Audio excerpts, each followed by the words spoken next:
নমস্কার, আরজি স্টেশনে জানাই সবাইকে স্বাগত।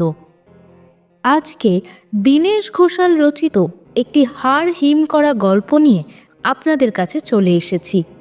লেখক দীনেশ ঘোষাল, জন্ম 1991 সালে হাওড়া জেলার ডোমজুড়ে।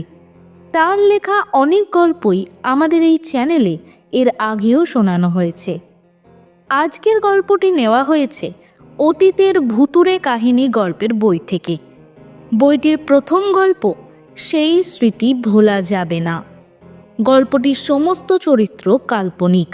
গল্পটির সাথে বাস্তবের যদি কোনো মিল থেকে থাকে তাহলে সেটি সম্পূর্ণ অনিচ্ছাকৃত ও কাকতালীয়।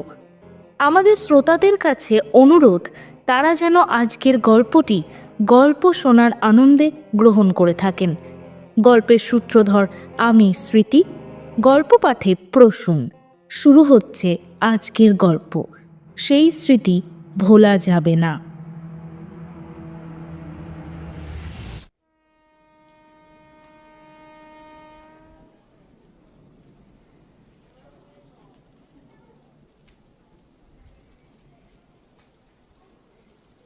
মধ্যবিত্ত মানুষের জীবন বিত্তবান মানুষের জীবনের থেকে বেশ আলাদা। তাদের নিজের জীবনের ক্ষুধা নিবৃত্তি ও সকল ইচ্ছে পূরণের জন্য ঝড় বৃষ্টি বাদলাতেও বেরোতে হয় কাজের তাগিদে।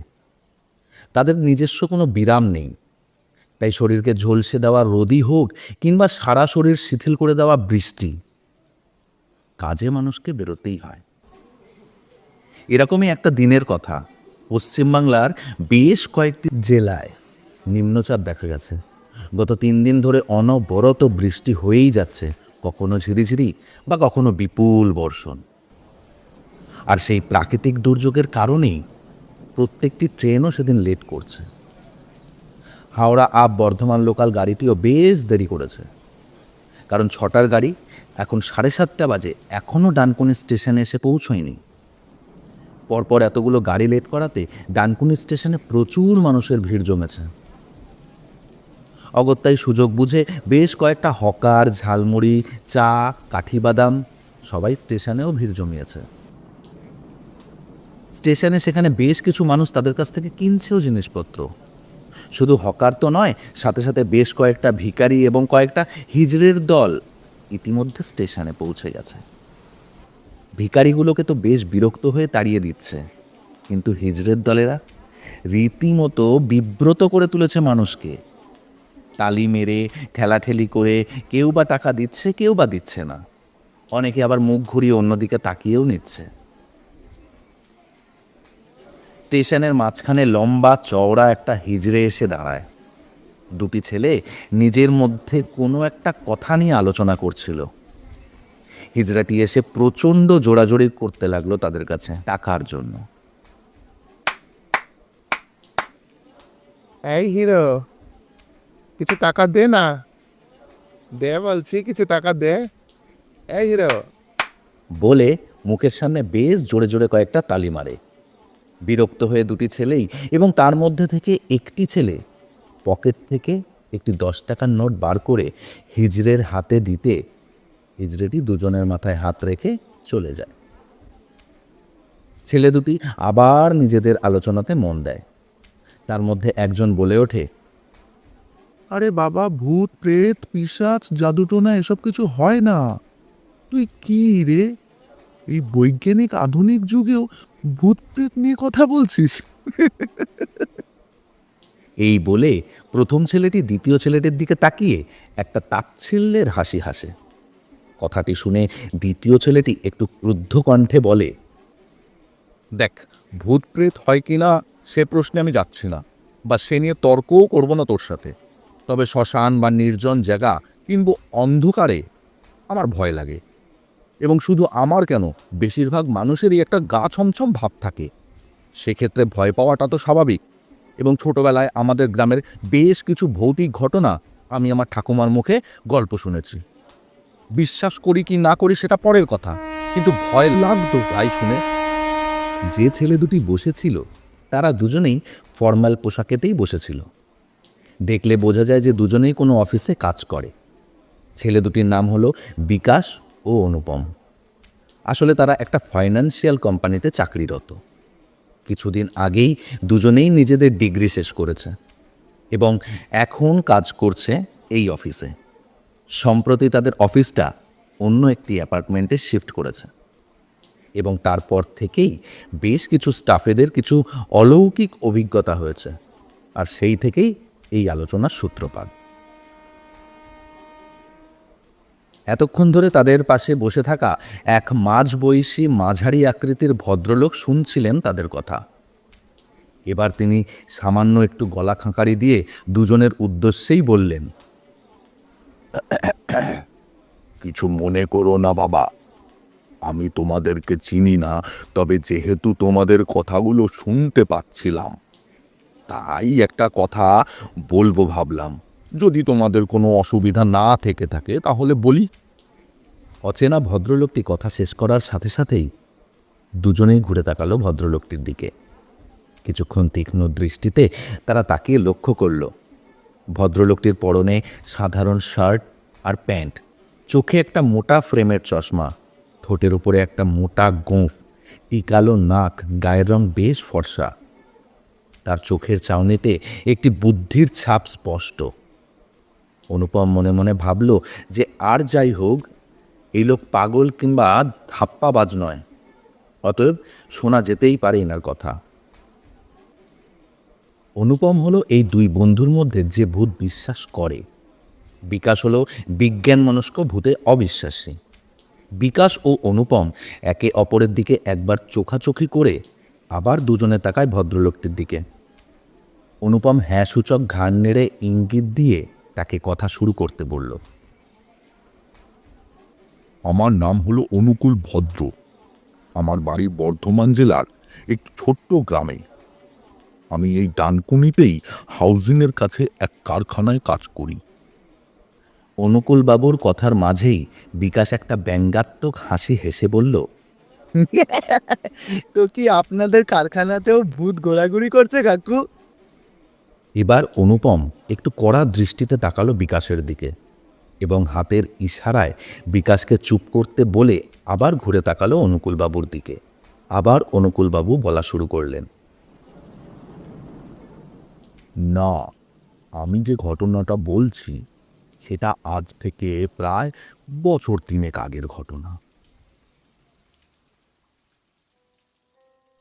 তবে সবে তখন লকডাউন খুলেছে, কিন্তু লকডাউন খুলে গেলেও আমার চাকরিটা কিন্তু আর থাকলো না, সেটি চলে গেল।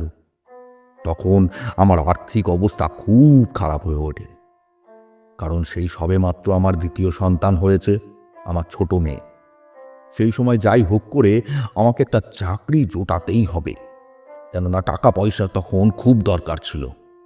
কোনোভাবেই একটা চাকরি জুটিয়ে উঠতে পারছিলাম না। নিজস্ব একটা মোটর বাইক আছে, সেটার উপরেই ভরসা করি এবং তার উপর ভরসা করেই একটা অনলাইন ফুড ডেলিভারি কোম্পানিতে যুক্ত হই। সেটা থেকে যা রোজগার আসছিল সেটা দিয়ে কোনো রকমে চালিয়ে নিচ্ছিলাম, ওই আর কি, ওই দিন আনা দিন খাওয়ার মতন। এই কাজ করতে গিয়ে আমার বেশ কিছু অভিজ্ঞতাও হয়।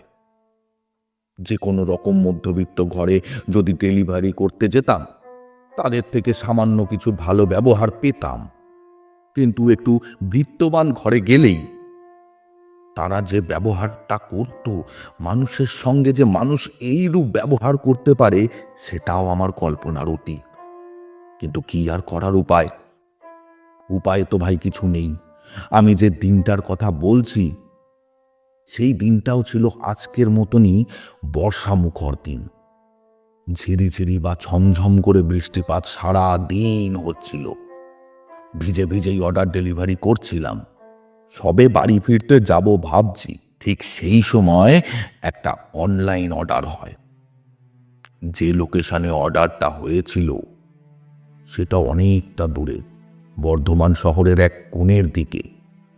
কিন্তু একসঙ্গে অনেকটা অর্ডার দেখে কিছুটা উপরি ইনকামের আশায় খাবারের অর্ডারটা অ্যাকসেপ্ট করি এবং রেস্টুরেন্ট থেকে খাবার নিয়ে বেরিয়ে যাই ডেলিভারির উদ্দেশ্যে ওই লোকেশনের দিকে। সকাল থেকে প্রচণ্ড ঝড় জলের কারণে স্বাভাবিকভাবেই রাস্তায় একটু অন্য দিনের তুলনায় লোকজন কম ছিল, এবং এই দিকটা শহরের এক কোণে হওয়াতে লোকজন প্রায় নেই বললেই চলে।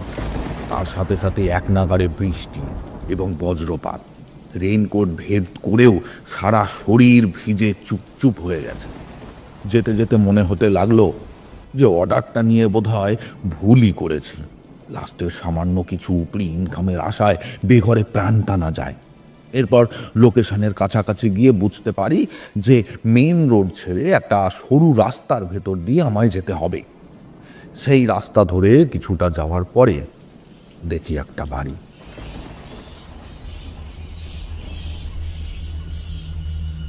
তার আশেপাশে কোনো বাড়িঘর কিচ্ছু নেই, আর বাড়িটার কাছে যেতে গেলেও আমাকে হেঁটে যেতে হবে।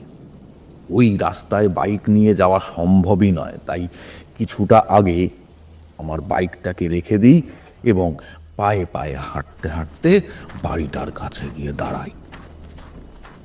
বাড়িটাকে দেখেই মনের মধ্যে কেমন যেন একটা ভীতির সঞ্চার হলো। বড্ড রহস্যময় ভৌতিক লাগছিল বাড়িটা। খুব অদ্ভুত লাগছিল একটা জিনিস, বাড়ির আশেপাশে একটা শিয়াল কুকুর তো নেই, অবশ্য থাকবেই বা কী করে, এত বৃষ্টিতে থাকারও কথা নয়। যেন কোনো শব্দ হচ্ছে না বাড়ির আশেপাশে। পুরো জায়গাটাই স্তব্ধ হয়ে আছে, যেন আমি বর্ধমান শহরের এক কোণে নয়, পৃথিবীর এক কোণে চলে এসেছি। এই সব কথাই মনে মনে ভাবছিলাম। চোখে পড়ল দরজার পাশে একটা সুইচ। বুঝতে পারলাম এটি কলিং বেলের সুইচ। আর কয়েক চাপ দিলাম সুইচটায়, কিন্তু ও পাশ থেকে কেউ দরজা খুলল না। এরপর ভাবলাম হয়তো সুইচটাই খারাপ, তাই কয়েকটা টোকা মারলাম দরজাটাতে।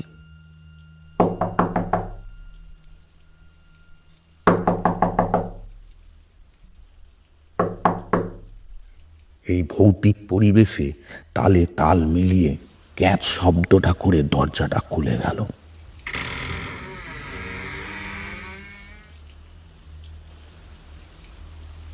দরজা খুলতেই চোখে পড়ল এক শীর্ণকায় লম্বা নারী মূর্তি।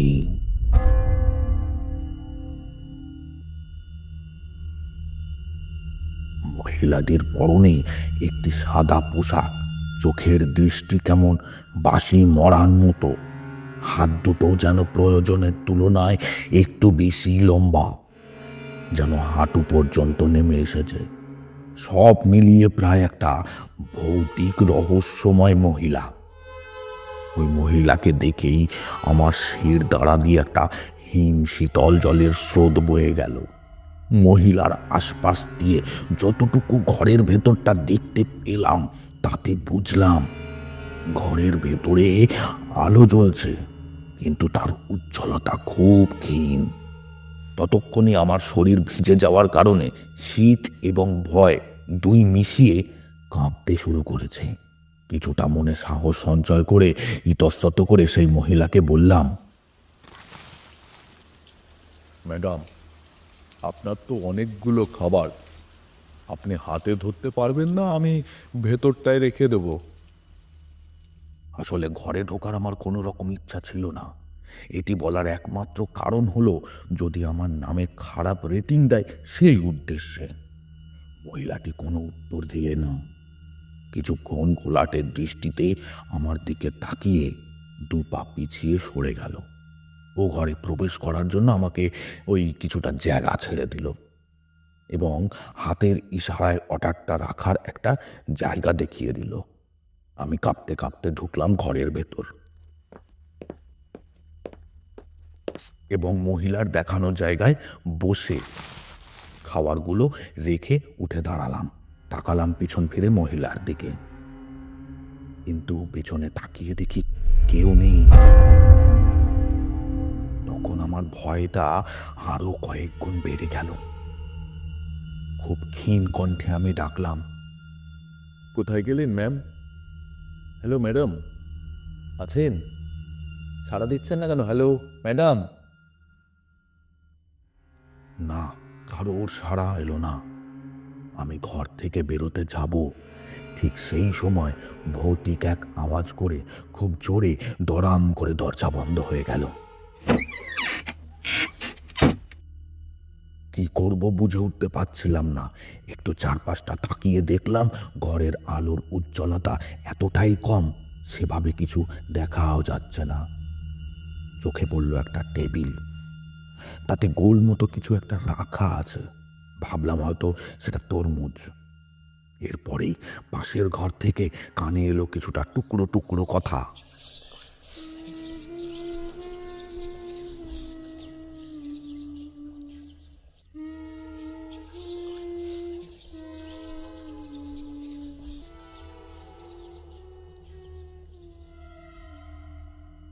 অবশ্য সেগুলোকে কথা বলা যায় কিনা জানি না, কারণ শুনে মনে হচ্ছিল কেউ যেন সুর করে গান ধরনের কিছু বলছে। গলা শুনে আন্দাজ করতে পারছিলাম যে একসাথে অনেকগুলো মেয়েলি কণ্ঠ আসছিল। কিন্তু মেয়েলি কণ্ঠ যে শুধু তাই নয়, তার সঙ্গে একটা পৈশাচিক গলা মিশ্রিত ছিল। সুর করে তারা বলছিল,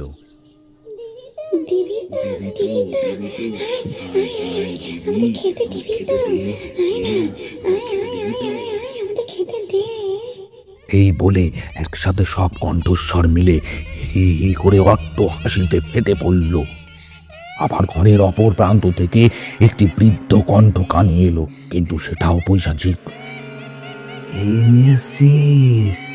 কি খাবার এনেছিস? মাংস? মাংস এনেছিস তুই? রান্না করা মাংস তো? আমার তো আবার কাঁচা মাংস ভালো লাগে। কাঁচা কাঁচা কাঁচা রক্ত মাখা। ঠিক সেই সময় মাথার উপরের ফ্যানটা কচকচ করে আওয়াজ করতে করতে ঘুরতে শুরু করলো।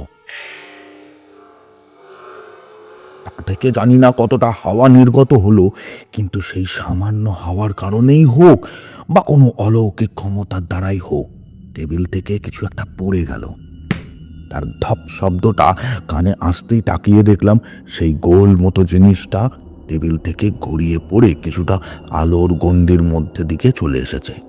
ভালো করে দেখে বুঝতে পারলাম এতক্ষণ যেটাকে আমি তরমুজ ভাবছিলাম সেটা হলো একটা কেশিন মানুষের কাটা মাথা। সেই কাটা মাথাটাও আমায় দেখে পৈশাচিক ভাবে হাসছে। আবার কানে এলো একটা লৌহ ঝনঝন ঝনঝন শব্দ।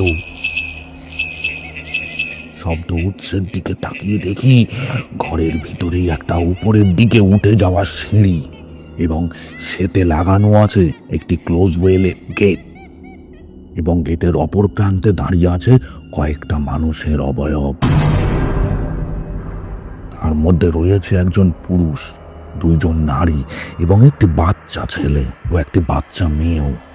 তাদের সকলের চোখের দৃষ্টি বাঁশি মরার মতন। তারা সবাই গেটের ফাঁক দিয়ে হাত বাড়িয়ে ইশারায় ডাকছে আমাকে, এবং সম্মিলিত এক করুণ পৈশাচিক কণ্ঠে একভাবে বলে যাচ্ছে,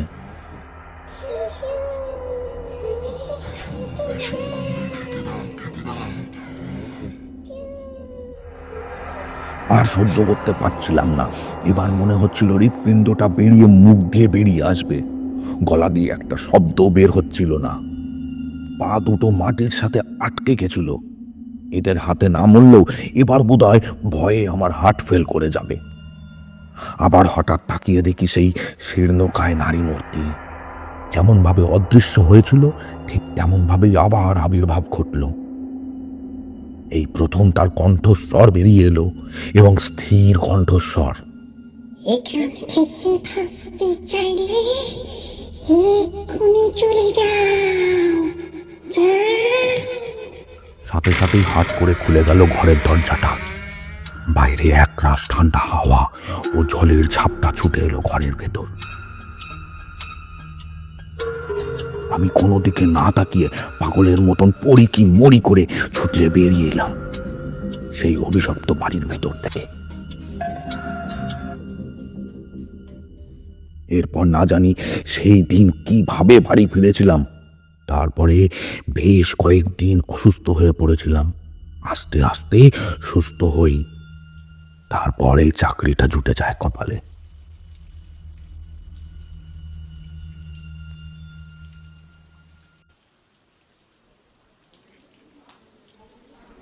দীর্ঘক্ষণ একভাবে নিজের অতীত জীবনের একটি রাতের ঘটনা বলে অনুকূলবাবু এবং একটি দীর্ঘশ্বাস ত্যাগ করে দিয়ে আবার বলেন,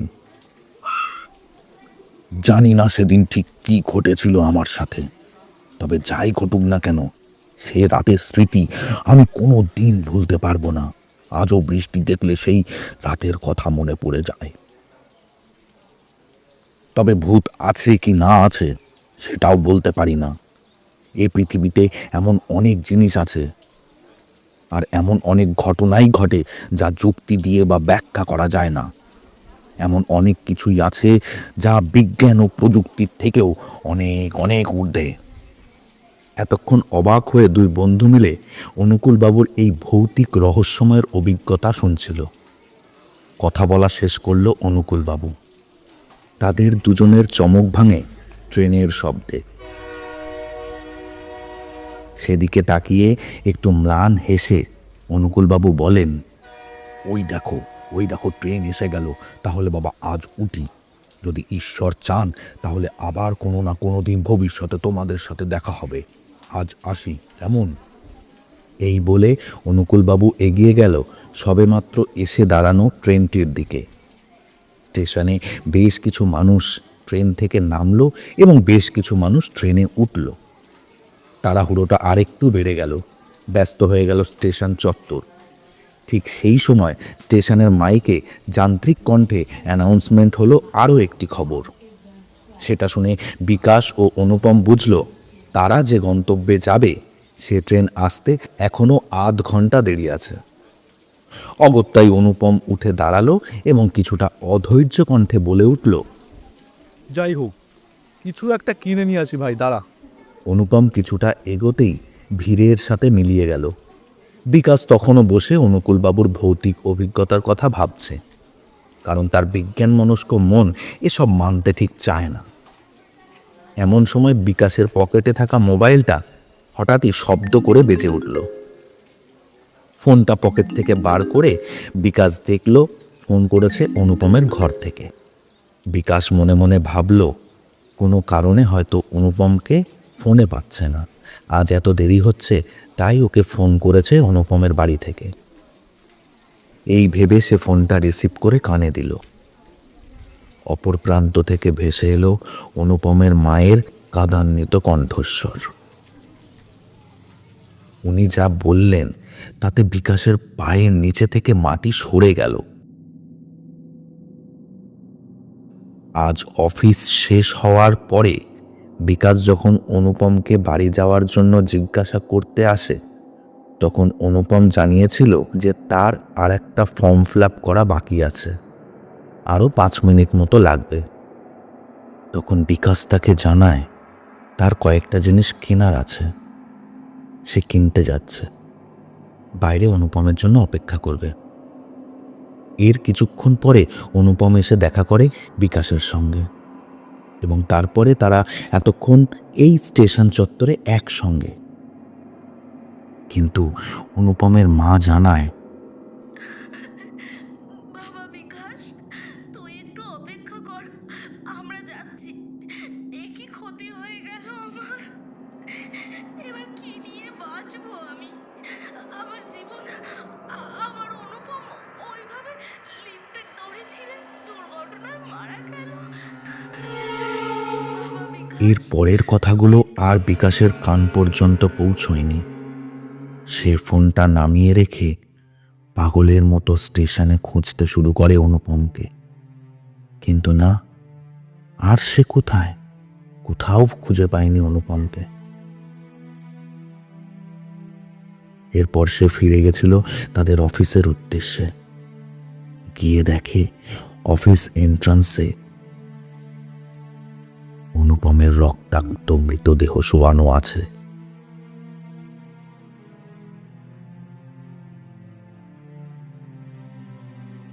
শেষ হলো আমাদের আজকের গল্প, সেই স্মৃতি ভোলা যাবে না।